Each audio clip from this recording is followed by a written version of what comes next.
Hello students, very good morning. We are on the unit number 4.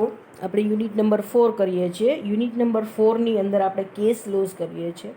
ઘણા બધા case lose આપણે complete થઈ ગયા છે. સોલમન વર્સિસ સોલમન, બદ્રી પ્રસાદ વર્સિસ શેઠ નગરમલ, રિપીલ્સ રૂલ્સ આપણે કરી લીધો છે. મોહિર બેબી વર્સિસ ધર્મદાસ ઘોષ કરી લીધો છે. આજે આપણે 5th કેસ સ્ટડી સ્ટાર્ટ કરીએ છીએ, that is Ashbury carriage company versus Riche. આ કેસ છે એ ડોક્ટ્રિન ઓફ અલ્ટ્રા વાયરસનો છે. અત્યાર સુધી આપણે જેટલા પણ કેસીસ કરેલા હતા એ બધા જ કેસીસ યુનિટ 1 સેમિસ્ટર 1 એના યુનિટ 1ના હતા. સેપરેટ લીગલ એન્ટિટીના હતા, માઇનોર રિલેટેડ હતા, ઇલીગલ એસોસિએશનના હતા. Registration and incorporation procedure is compulsory for the incorporation of company, or a registration is compulsory for incorporation of the company. Registration હશે તો incorporation છે, certificate of incorporation is conclusive evidence કરીને રિપીલ્સ rules કરીને clear. સો આપણે unit 1ના લગતા બધા જ cases complete કરી લીધા છે સિક્વન્સમાં. આ કેસીસ મેં તમને કરાવ્યા એ સિક્વન્સમાં તમારા લિથોમાં આપેલા નથી, પણ મેં એક સિક્વન્સ ફોલો કરાવી છે તમને કે પહેલાં જે યુનિટ 1ના જે કન્સેપ્ટ હતા, સેપરેટ લીગલ એન્ટિટી, ઇનકોર્પોરેટેડ એસોસિએશન્સ, માઇનોરનો આપણે વાત કરી. તમે સમવેર 11-12માં માઇનોરના ચેપ્ટરમાં એટલે કે પાર્ટનરશિપના ચેપ્ટરમાં માઇનોરનો કન્સેપ્ટ, સગીરનો કન્સેપ્ટ ભણી ગયા હતા, એની વાત કરી. પછી આ જે કેસીસ મેં તમને કરાવ્યા એ યુનિટ 1 સેમિસ્ટર 1ના કન્સેપ્ટના લીધા. હવે આપણે સેમિસ્ટર 1ના યુનિટ 2ના કન્સેપ્ટ લેશું. સેમિસ્ટર 1ની અંદર યુનિટ 2માં 3 ચેપ્ટર હતા: memorandum of association, article of association અને પ્રોસ્પેક્ટસ. આ ત્રણેય ચેપ્ટરના રિલેટેડ એક કેસ સ્ટડી હવે તમારે ભણવાના છે. એક કેસ સ્ટડી છે એ મેમોરેન્ડમ ઓફ એસોસિએશનના કન્સેપ્ટનો છે, that is the doctrine of ultra vires, એના કન્સેપ્ટ રિલેટેડ. સેકન્ડ છે આર્ટિકલ ઓફ એસોસિએશનના કન્સેપ્ટ રિલેટેડ, અને એ છે doctrine of indoor management. Third case છે એ તમારા ત્રીજા ચેપ્ટરને કન્સેપ્ટને ધ્યાનમાં રાખીને મૂક્યો છે, liability for a misrepresentation in prospectus. વિજ્ઞાપન પત્રમાં ગેરમાહિતી લખવા માટે તમારી જવાબદારી. ક્લિયર? સો આજે આપણે યુનિટ 2ના કન્સેપ્ટના લઈએ છીએ. So I request you to refer the unit number 2. Unit 2ના આ 3 કન્સેપ્ટ તમે રિફર કરી લેજો, જેથી કરીને આ કેસ સમજવામાં તમને ઘણું ઇઝી હોય. Doctrine of ultra vires, doctrine of indoor management અને liability for misrepresentation in prospectus. Today's case is Ashbury carriage company versus Riche, અને એનો કન્સેપ્ટ છે ડોક્ટ્રિન ઓફ અલ્ટ્રા વાયરસ. હવે ડોક્ટ્રિન ઓફ અલ્ટ્રા વાયરસ શું છે એનું એક ઇન્ટ્રોડક્ટરી પોર્શન જોઈ લઈએ. ક્લિયર? શું કહે છે? The objective in the memorandum of association reveals the objective of the company. The work area of the company is determined from the objective of incorporation of company. હવે મેમોરેન્ડમની અંદર most important clause છે, that is the object clause. આવેદનપત્રની સૌથી મહત્વપૂર્ણ કલમ કહેવામાં આવે છે તો એ હેતુની કલમ કહેવામાં આવે છે. The object clause basically determine the scope of the business activity. જે તમારો હેતુની કલમ છે એ હેતુની કલમથી કંપનીની મર્યાદા નક્કી કરવામાં આવે છે, કંપનીની પ્રવૃત્તિની મર્યાદા નક્કી કરવામાં આવે છે. એ આવેદનપત્રની અંદર જે હેતુની કલમ લખેલી છે એમાં ઇસ્યુ ડિફાઇન કરે છે work area of the company, કંપનીની સત્તા દર્શાવતું કલમ છે. ક્લિયર? નક્કી કરી શકાશે કે એટલે કે ઓબ્જેક્ટ ક્લોઝમાં જે ઓબ્જેક્ટ્સ લખેલા હશે, હેતુની કલમમાં જે હેતુ દર્શાવેલા છે એના ઉપરથી ખબર પડશે what is the reason behind the incorporation of company. કંપનીની સ્થાપના પાછળનું કારણ શું છે એ તમને ક્યાંથી ખબર પડશે? આવેદનપત્રની હેતુની કલમમાંથી. Clear? The object for which the company has been incorporated for the same object only company can function. જે હેતુ માટે કંપનીની સ્થાપના કરવામાં આવેલી હશે એ જ હેતુઓ કંપનીએ સર કરવાના રહેશે. એ હેતુને લગતી જ પ્રવૃત્તિઓ કંપની હાથ ધરી શકશે. Whatever the object they have decided or the mention in the object clause only that activity they can undertake, only that object they can achieve. Clear? It cannot do the task other than that. It is called the doctrine of ultra virus. In short, આવેદનપત્રની મર્યાદામાં રહી અને કંપનીએ કાર્યવાહી કરવાની છે. જો company કોઈ પણ એવી પ્રવૃત્તિ હાથ ધરશે જે આવેદનપત્રની મર્યાદાની બહારની પ્રવૃત્તિ છે, સત્તા બહારની પ્રવૃત્તિ છે, તો એને ગેરકાયદેસરની પ્રવૃત્તિ કહેવામાં આવશે. એટલે કે એને ડોક્ટ્રિન ઓફ અલ્ટ્રા વાયરસ એક્ટ કહેવામાં આવશે. એટલે કે company required to undertake only those acts which is under the scope of memorandum of association. કંપનીની આવેદનપત્રની સત્તામાં સત્તાની અંદર દર્શાવતા આવતા કાર્યો જ હાથ ધરી શકાશે. Company can undertake only those activities which they have mentioned under the scope of a memorandum of association. If the company act beyond the scope of memorandum of association, it is considered as an illegal act, though the activity is quite legal in the nature. જો company આવેદનપત્રની સત્તા બહારનું કોઈ પણ કાર્ય હાથ ધરશે, કોઈ પણ પ્રવૃત્તિ હાથ ધરશે, તો એ પ્રવૃત્તિને ગેરકાયદેસરની પ્રવૃત્તિ કહેવામાં આવશે, ભલે પ્રવૃત્તિ કાયદેસરની હોય છતાં પણ.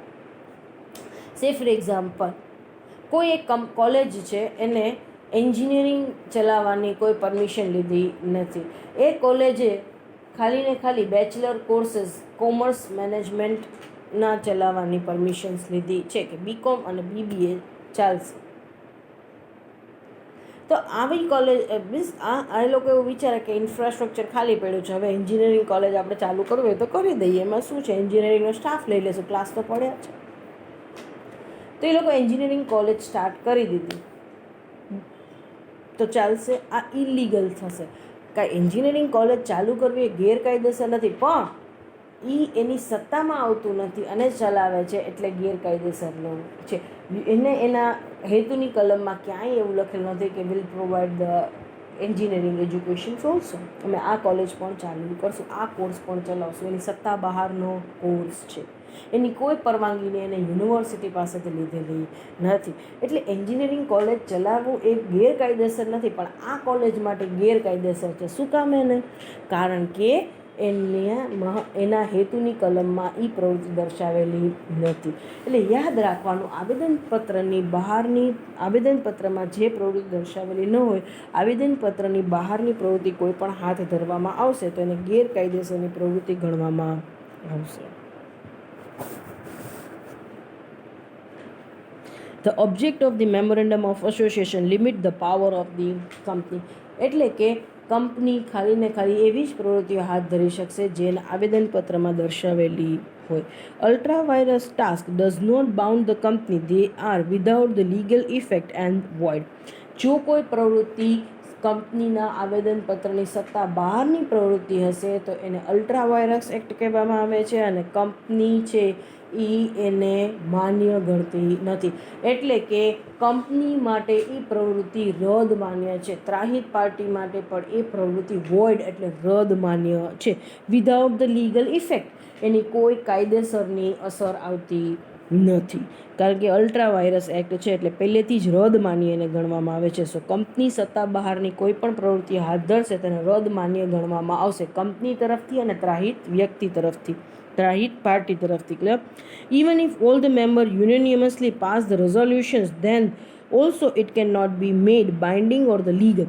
ભલે સત્તા બહારની પ્રવૃત્તિ છે, આવેદનપત્રની સત્તામાં દર્શાવતી નથી, આવેદનપત્રની હેતુની કલમમાં એ પ્રવૃત્તિ દર્શાવેલી નથી, છતાં બધા સભ્યો ખાસ ખરડો પાસ કરશે છતાં એને અપ્રૂવ કરી શકશે નહીં, કારણ કે આવેદનપત્રમાં દર્શાવેલી નથી. આવેદનપત્રમાં દર્શાવેલી હોય એવી જ પ્રવૃત્તિ માટે સભ્યો ખરડો પાસ કરી શકે છે અને અપ્રુવલ એટલે કે એવી જ પ્રવૃત્તિને માન્યતા આપી શકે છે.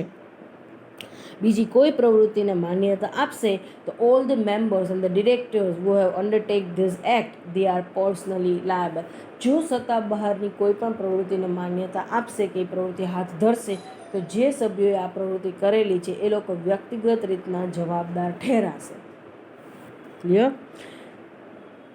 It is believed that every person related with the company is aware about the details of memorandum of association. એવું માની લેવામાં આવે છે. આપણે જોયું હતું ડોક્ટ્રિન ઓફ કન્સ્ટ્રક્ટિવ નોટિસનો જે કન્સેપ્ટ જોયું તો એની અંદર આપણે જોયું હતું કે એવું માની લેવામાં આવે છે કે જે કોઈ વ્યક્તિઓ કંપની સાથે ડીલ કરે છે they are aware about the memorandum of association, article of association and the prospectus of the company. They read and understood all the concept of all the documents of company. એવું માની લેવામાં આવે છે. આપણે last સેમિસ્ટરની અંદર ડોક્ટ્રિન of constructive notice નામનો એક topic ભણી ગયા હતા.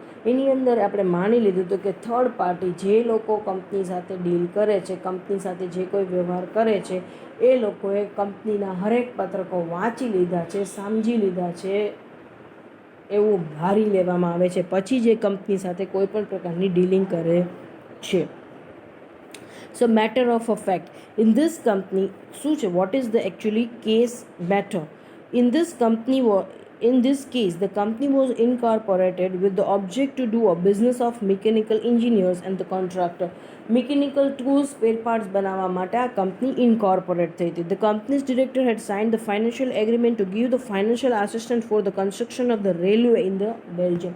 બેલ્જિયમની અંદર રેલવે ટ્રેક કન્સ્ટ્રક્ટ કરવાના હતા. તો આ મિકેનિકલ કંપની જે ચાલુ થઈ હતી એ મિકેનિકલ કંપનીએ બેલ્જિયમ ગવર્મેન્ટને ફાઇનાન્શિયલ હેલ્પ કરવા માટે કોન્ટ્રાક્ટ કર્યો કે અમે તમને ફાઇનાન્શિયલ હેલ્પ કરશું.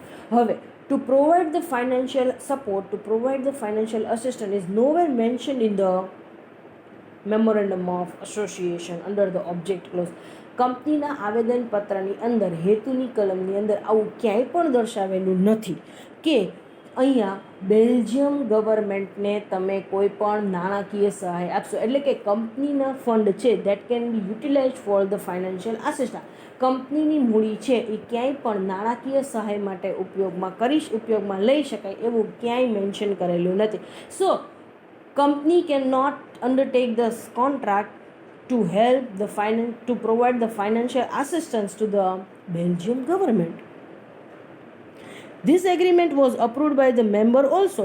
અને એમાં બધા મેમ્બરે કંપનીના સભ્યોએ પણ હા પાડી, અપ્રુવલ આપી કે હા અમને વાંધો નથી કે તમે બેલ્જિયમ ગવર્મેન્ટને રેલવે ટ્રેક કન્સ્ટ્રક્ટ કરવા માટે ફાઇનાન્શિયલ હેલ્પ કરો. But letter on company cancel the agreement. Letter on કંપનીએ એગ્રીમેન્ટ કેન્સલ કર્યો. Clear?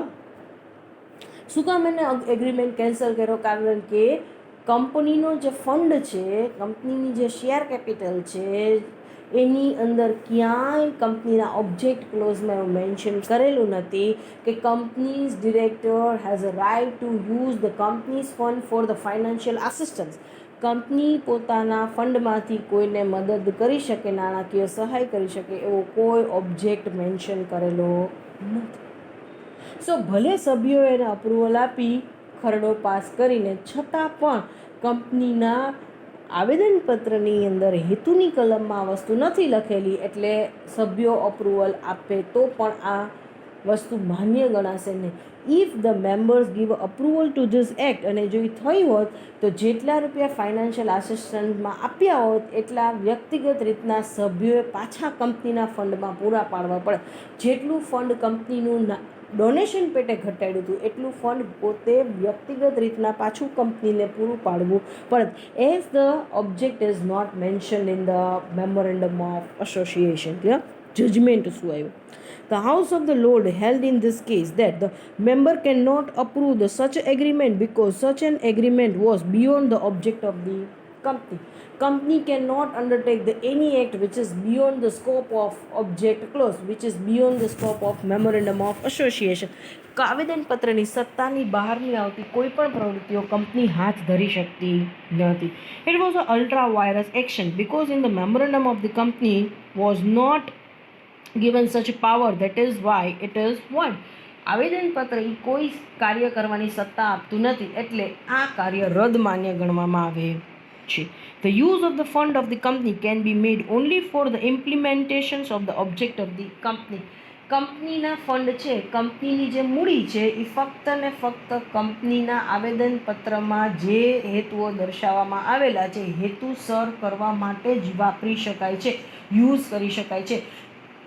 Members and the directors of the company can utilize the fund of the company for the achievement, for the fulfillment of the object that they have mentioned in the memorandum of association under the object clause.